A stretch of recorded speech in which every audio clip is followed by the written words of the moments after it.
What's up, everybody? It's your boy Mike Rashid. Simeon Panda. Special and guest. CT Fletcher. We got CT motherfucking Fletcher on here.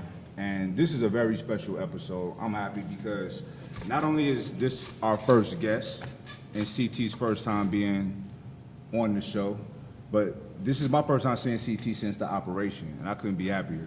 I swear. Well, you ain't no happier than I am. And it's the first podcast that I'm doing since receiving New Heart, too, man. We appreciate it. We appreciate it. I Pop. appreciate you motherfuckers having me on. So, Pop, let's dive right into it because I'm interested, I'm fascinated. To me, like, I know that heart transplant's been around for a while, but it's fascinating to me. It's amazing to me. It's like, it seems unreal. Can you tell me what you feel about what you went through, where you at now, the whole experience so far? Yeah, most definitely. I consider it a fascinating miracle also. The first one was done in 1968. So, I was born in 59. So when I was a kid, a heart transplant was like Dr. Frankenstein stuff. It was unheard of, Somebody's going to take your heart out and put another person's heart in. I'd have been laughing hard as fuck when I was a kid if somebody told me that was even possible. Right? So the experience was, I'm in a small club now, and the membership to get in is really high. So, I'm just very grateful. Each day means even more because I'm very grateful to still be alive, and it's still my set. I'm still here. I'm glad to be here with you guys. Glad to see you guys alive. And if Cindy and Panda coming in with them goddamn calves again, close the door on me. How much personal research did you do on heart transplants? Like, did you gain lots of knowledge on it beforehand as well? Most definitely. I did a lot of research because I wanted to know everything I could about it before going into the surgery. And I knew a lot of things. But, Sammy, I was not nervous or afraid at all. And that's really what I wanted to share with your audience, because a lot of people have things going on and they're very fearful. It may not be a heart transplant, but they may have a liver transplant or some other serious condition, and they have a big surgery or something coming up, and they, hey, CT, how did you deal with the fear of a heart transplant? That's a pretty big thing. How did you deal with the fear? How were you going into the operation? And I tell them I had perfect peace. And they want to know, well, how is that possible? I ran into a guy in the hospital, Mike, that he's about 400 pounds, ex-football player, big guy. And he was going to have a very serious surgery. And he told me, man, I'm just worried. I'm worried sick. And I told him, worrying about it is not going to help. Mm-hmm. Worrying has never eased any pain. Worrying has never comforted anybody. Worrying has never done anybody any good.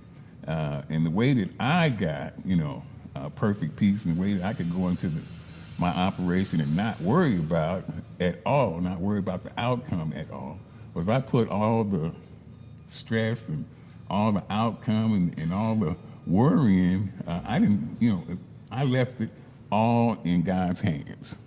So whatever he decided, it wasn't even my decision, I'm going into this surgery, it ain't up to me. It's totally in God's hands, so whatever he say, that's okay with me.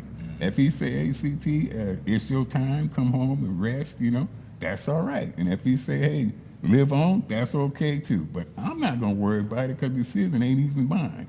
I'm just leave everything in God's hand, and that brought me perfect peace. I was completely fine with whatever the outcome was because it was no longer my decision. I gave it all to God. So that's very profound. Now me, I worry. Like I have now. It's funny because I don't worry about myself. I worry about other people. Oh yeah. And I worried about you. I worried about you years ago. Yeah. You know what I mean? Yeah. So it's real. Like the love is real. And I remember when you first got sick last summer. You know, I was, you know, I live in another state, and I was just trying to check on you all the time, and I wanted to see you, but I couldn't, so I had to, you know, we got on the phone. I don't know if you remember this conversation. I was like, "How you feel, Pop?" And I think you understood what I was saying. Like, "Are you okay? Are you good?" And you was like, because what I was really asking was like, "Are you gonna live?" Yeah. And you was like, "Look, my boy, I'm good. Trust me, I'm good." And I felt comfort, because I know everybody I talk to all over the world, all these expos, when they ask about you, I'm like, CT's good. He's straight. Don't even worry. We good. He about to get, you know, knock the surgery out, recover, and we back at this. Yep. I had total confidence, because I believe that we all go through, like, climb a mountain at some point in our lives, right? And that everybody have a mountain to climb. Depending on if you climb it or not, it determines how much you grow, what kind of life you have afterwards, or whatever, right? So you had a huge mountain that you climbed already a few years ago. Right. So in my mind, I was like, what he went through with that, this is going to be easier. And you went into this like physically healthier, and I feel like mentally stronger, because you went through it before. So I legit, after that conversation, and then my mind was going into all of those places, like, yo, he's done this before, he's conquered it before. And thinking about my dad, you know, y'all are very similar, because my dad had a quadruple bypass. As soon as we brought him home, he was like, I need to work out, I need to walk. You know what I'm saying? So I know how that strong mindset heals faster, because you want it. You don't refuse. You refuse to lay down to it. Absolutely, and I get so many people calling me crazy and ungrateful. Oh, you got a new heart, you got a second chance, and you just gonna blow it because you're already trying to do stuff. Just sit your ass down somewhere, old man, and take it easy. They just don't understand. Yeah, nah, they don't get it. Can't do it. They can't do it. I did a YouTube video, and I know you'll be able to relate to this. I compared it to a fighter who's in a fight, and he just getting his ass whooped. Just, you know, I'm knocked all over the ring, just getting knocked down, and he won't quit. He won't quit. And the announcer is saying, well, somebody needs to stop the fight. The referee or his corner need to throw the towel in or something, because the fighter is not going to stop. He's not going to give up. And the reason he can't give up, he's a fucking fighter. Right. That's all he know how to do. Yeah. Fuck that. I'll throw. My God is my corner, man. And if he don't throw the towel in, I'm going to keep fighting. That's why I can't help my motherfucking self. Right. So I was just watching that video a few days ago. I commented on it, and see, I admire that, and I'm gonna bring it back to an actual fighter, George Foreman. Oh yeah, That's exactly what I was thinking. Right? See, George Foreman. Yeah. I always liked George Foreman, but I always go watch old fights, and I don't know. Me and my son was watching him. We were watching like his whole after he retired and came back. We were watching all of those fights.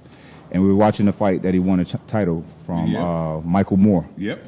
So here he is, 46 years old. You know, he heavy, and he was getting his ass beat every round. Handed to him, right? I'm like, wow. And in the 12th round, the last round, he was trying to set a trap, and it finally worked. Right. And he knocked him out with one shot. I was like, that's a real man right there. Like, I want to be like him. That's it. You know? And that's basically what you was describing in that video. Exactly. That's what I was trying to describe anyway, but that's it, man. Long as you in the fight, long as you swinging, you got a chance, man. You got a chance to do it. And that fighter, I mean, that's all he know how to do. His heart won't let him quit. Right. Even, you know, it just, you a fighter, that's what you do. There ain't no sense in you trying to understand the shit. Right. Just do it. If you don't have that type of mindset, you don't get it. You won't get it. I interviewed Hoist Gracie a few years ago, and he told me that when he went into a fight, he never even made any plans for after the fight. Like a lot of guys you see, oh, we're gonna go out to dinner or meet me at the club. He said he never did none of that. No plans for after the fight. everything, he was going to leave in the octagon. And if it meant that he died in the octagon, he said, so be it. I mean, that's what I love to do. So if I die doing what I love to do, I'm okay with that.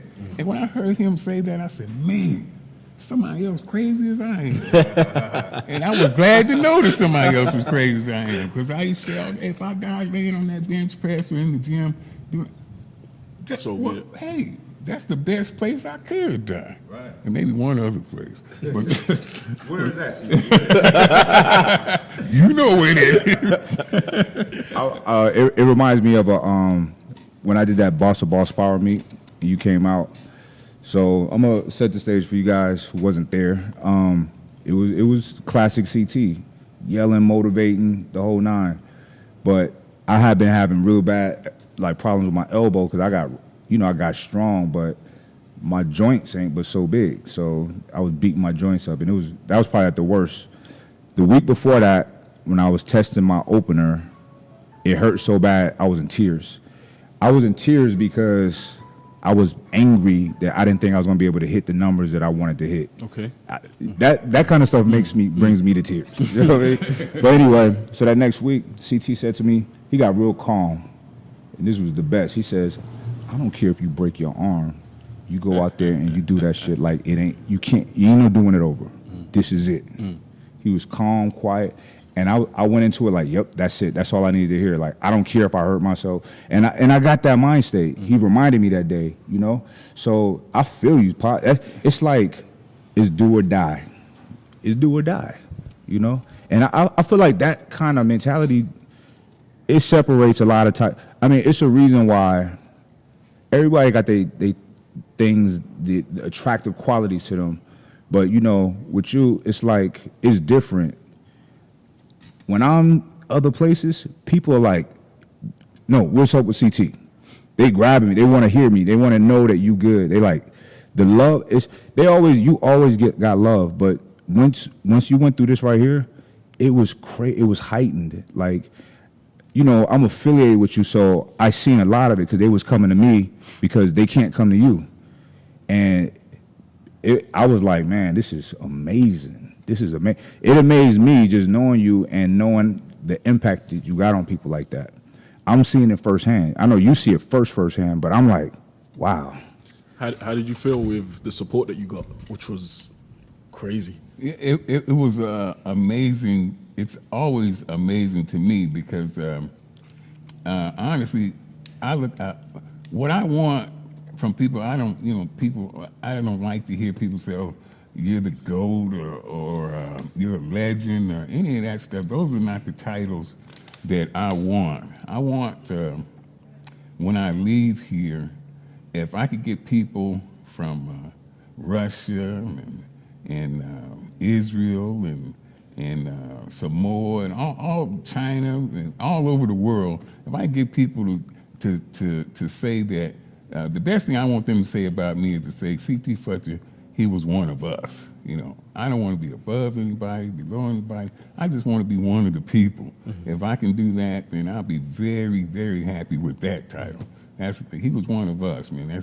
That's the title I want more than anything, for people to relate to me. You are one of the people, you know, and that's what's special about you.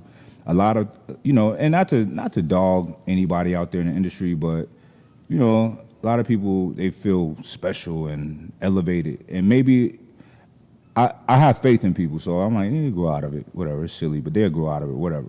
But I get so much from you. Like, when I'm at an expo and my feet hurt, I think about all them times when you had maybe gout or something, and you would not leave. Like, no, I'm going to stay here till this line is gone. I'm like, I can't complain about nothing. You know what I'm saying? So I don't know if people realize, I know there are people that know how selfless you are, but, you know, you can only meet so many people in a day. But it's a lot of people, y'all don't realize, like, it's really inspiring what CT does, man. Like, he cares so much.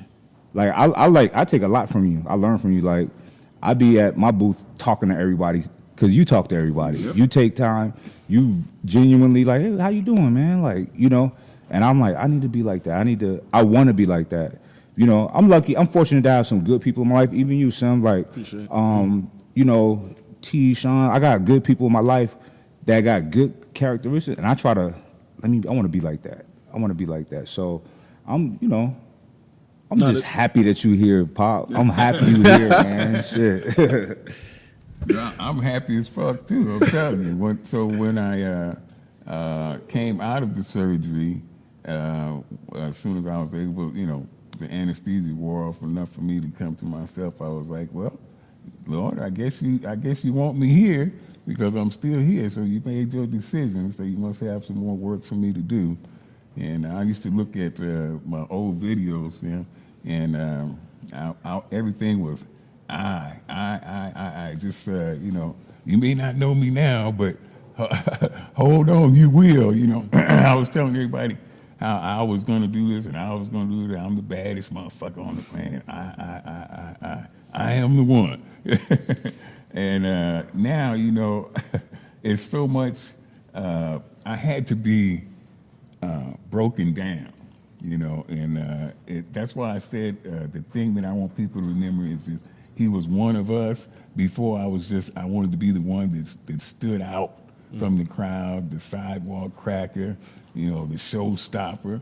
It was all about me. But I tell you what, once you've been through the fire, it'll change your attitude. And I've definitely been through the fire, and it's definitely not about me. I'm so insignificant and ain't even funny. I don't even want to be none of that. I'll leave that to the young guys. I just want to fit in and be, you know, one of the people. That's plenty enough for me. Right. I think it is a normal and natural progression, though. You know, growing up, being the young lion, tearing everybody's heads off, and then you get older and wiser. You know, the problem is when people don't get wiser. You know, and also, Pop, like, you live your life on 10. So at some point you run out of gas. That's what's going to happen. You know, but you still here, and to me it's better now. You know, because I really admire people that go through things and get through it. You know what I mean? Because there's a lot of people. It's a lot of people go through things and they get broken and they never the same, or they lay down and die. I had a teacher. It was in college. I remember back then the most significant operation I knew of was the quadruple bypass my father had, and my father recovered in record time. They couldn't believe it, just like you. So this teacher, he had a double bypass. It was an easy bypass. Easy, you know, compared to a quadruple. And he would act all sick all the time. And and I was like, sir, when did you have your surgery? 4 years ago. I'm like, my dad was normal in a year. You know what I mean? With double what you. So it's all, you know, the quality of life we have is based on our perspective. Like how when you went into it with your mind right, you're going to come out of it with your mind right and recover faster. This is what I want to know. Can you talk about, because you mentioned earlier that this was easier process than your first heart situation. Can you tell us about what you did, what that procedure was, and then why do you think this was easier? Was it like your diet? Were you healthier? Because you went into this vegan, right? Yes. In 2005, I had my first open heart surgery, and they put a mechanical valve, my aortic valve, they replaced it with a mechanical valve. So I had a tick instead of a heartbeat for 13 years. And that surgery was a lot rougher. The recovery was a lot rougher than this time. You wouldn't think it would be because they just put a valve in, but this time they replaced everything. I just recently went and had a checkup, and the doctor was saying, man, you got a scar over here where they took your pacemaker out. You got a scar over here where they took something else out. You got a scar over here. I said, yeah, I've had just about every surgery you can have. I got a bunch of different scars. But, you know, and she said, and you still got a good attitude. I'm like, ain't no sense in me crying about it. You know, I think to have all them scars, I'm very blessed to, you know, still be here. I have tubes and stuff in here, but I always like to say that my past, you know, flatlining 3 times during the first surgery, my past has prepared me for my present. So going through all of that stuff the first time made this time, you know, much easier. I knew what to expect. I knew when I looked in the mirror at myself, I was going to look bucked. And, you know, the first time I went through it, I looked at myself and I said, oh, my God, I'll never be able to lift weights again. I was like, oh, this is it. But all I needed was that one doctor to tell me how horrible I looked. And he said, wow, you CT Fletcher? Yeah. He said, wow, what happened to you? And that's all I needed. So I still get a few comments, you know, and saying, oh, CT, you look fucked, man. You look skinny. You look bad. And I appreciate that. I'm telling you, motherfucker, keep that shit coming, because you ain't doing nothing but throwing logs on my motherfucking fire. And I shall show your ass. Just Why do you think people do that? Like, why the negativity all the time? They're miserable. They are miserable. If they felt good about themselves, they wouldn't have time to talk shit about you. They want to find anything because of their misery. They want to find any kind of fault that they can with you. So you can. They want to try to pull you down into their pit. That's a fucking miserable person who have nothing better to do than find fault with other people. Fuck fault finding, motherfuckers. Fuck y'all. I think it's very interesting and strange that somebody would take the time of their day to go to somebody else's space, observe whatever they did, and just find something to pick out, type a negative comment, and you don't have to hit send. You don't even have to. You could block them. Yeah. No, you leave a comment and hit send. Yeah. And then you sit back. Yeah. A guy, I was working out at the house the other day, and we was snapping and Instagramming, and I'm walking and stumbled. We just kept walking, you know. You know how many DMs I got? Like, I saw that. I saw you stumble. I'm like, wow, bro, that's what you got out of all of this. Yeah. I'm like, bro, I'm 41. I'm in the best shape of my life. And I'm showing y'all, like, I don't even need the gym. I do this at home. And that's what you got out of it? Fascinating. What can be done, though, to change that mindset? Because we talk about it a lot. I see a lot of Insta stories where you get pissed. And I do. And I'm like, oh, Mike, don't react. I'm going to tell you. I know you tell me don't say. I want to say something sometimes because I feel like I'll clap back at them, but I'm doing it in an intelligent way because I'm trying to show them how ridiculous they are. You know, I'll tell somebody like, bro, you have to not be that sharp of a person, or you can't feel good about yourself knowing that you would not say that to me or anybody else in their face. You see, the thing is, you've said that, and CT said what he said, but I don't see that getting through. No, seriously. So what would actually get through to these people? Because, like, you've said that, and like to them, I'm sure that's just bouncing off a wall. And the next negative thing that they can do, they're excited. They cannot wait to press send and do it. So, what can get through that to these people to just stop being so negative about, like, people, man?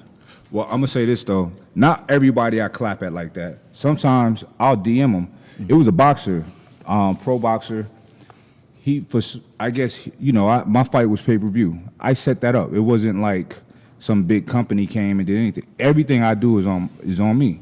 So he's like mad. He's like, man, whatever. That dude, you fought 2 fights and da-da-da-da-da. So before I said anything, I went and looked at his record, right, and seen the guys he fought. I mean, he fought a guy that was 1-12. You know what I mean? Like, terrible records. Yeah. But that was in the beginning. I'm like, bro, so this is interesting. You expect me to fight a champion? I have 0 fights. Why do you think I'm so good? Like, I have 0 fights. And I'm way too old for this, and I'm too small to be a heavyweight. Why are you coming to me like this? Yeah. You have the screenshots. I said, this is your record. These are the guys you fought. And whenever I do this to, you know, people need attention. I've done this many a times. You know, come to them cool on a DM, like, why would you? And he was like, hey, man, I'm sorry, bro. Like, it happens every time. They say the same thing. Oh, you know, I was going through something and I took it out on you. I feel bad. It's common that they all say that, but it's just a weak human characteristic and trait.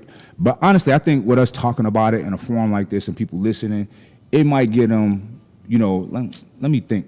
People just, y'all think before y'all say negative things because it's unnecessary and it's ugly.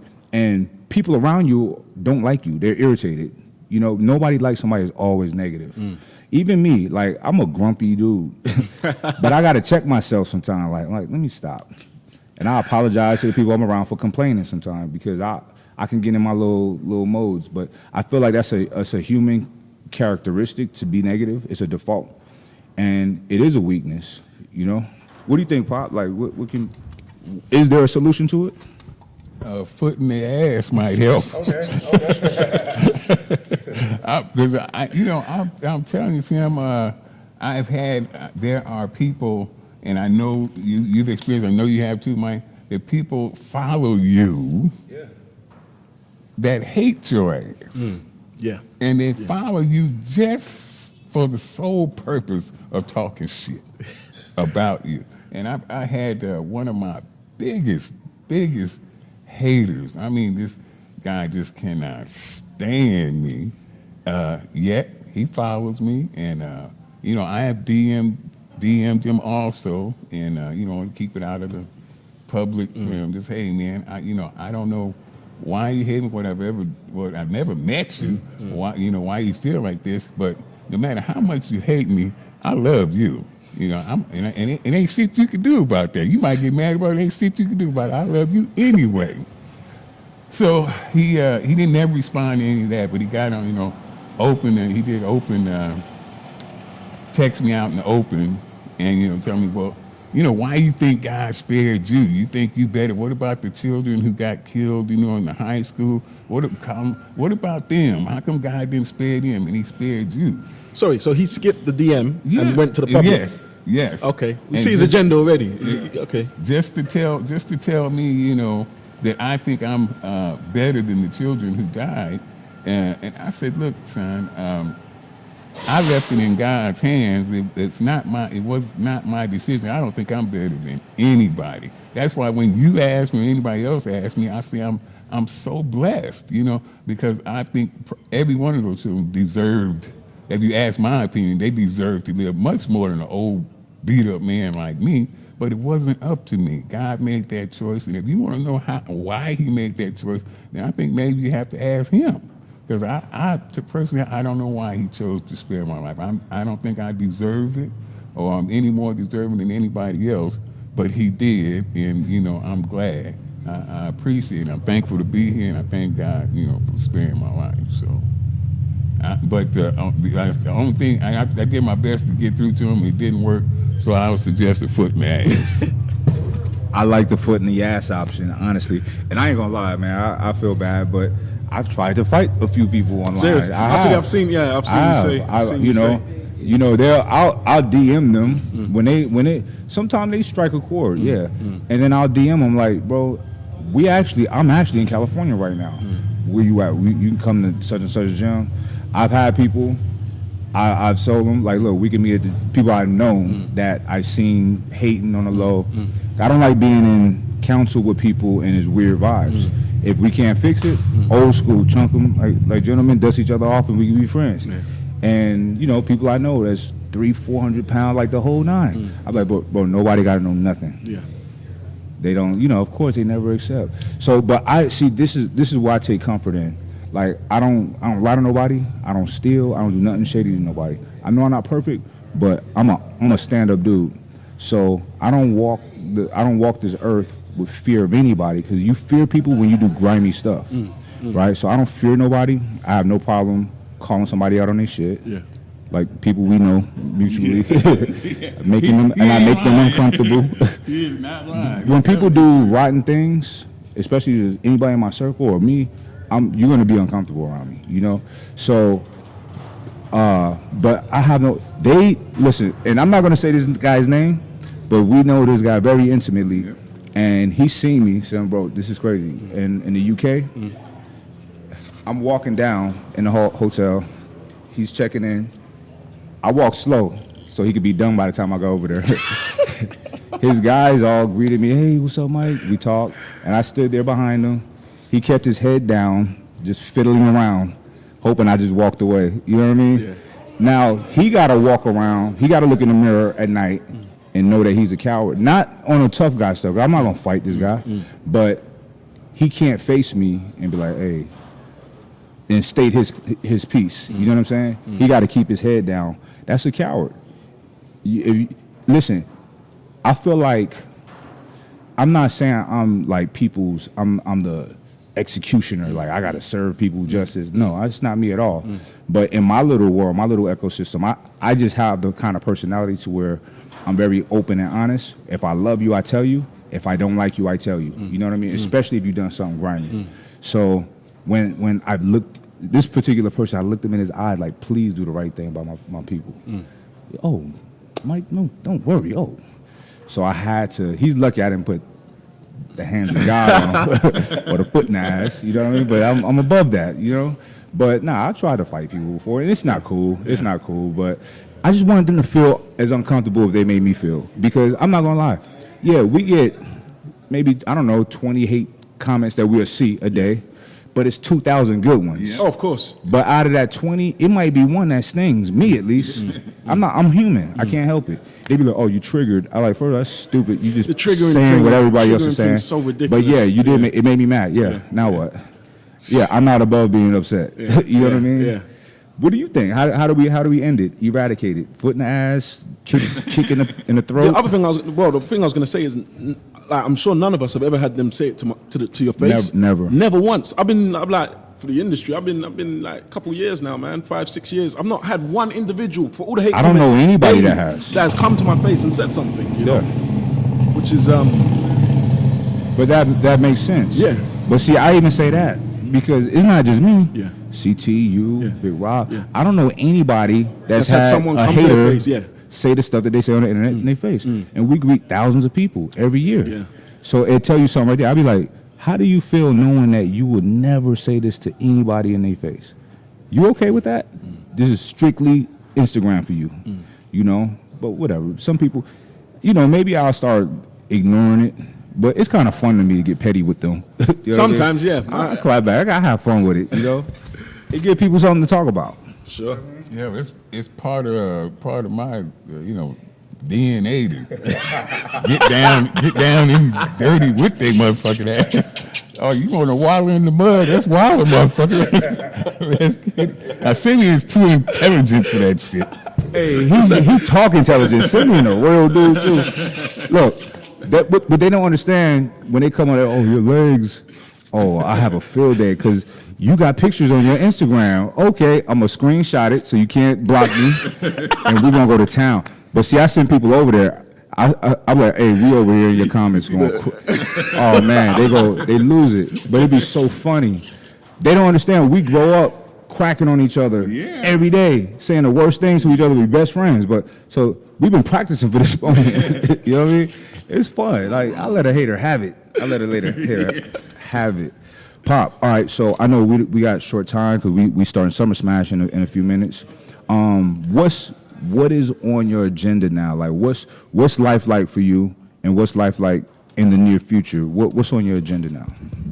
Well, it's definitely not about me anymore. I'm not going to be in there trying to be the biggest motherfucker in the world anymore. I want to get down to a nice, healthy weight. Health is my main concern now.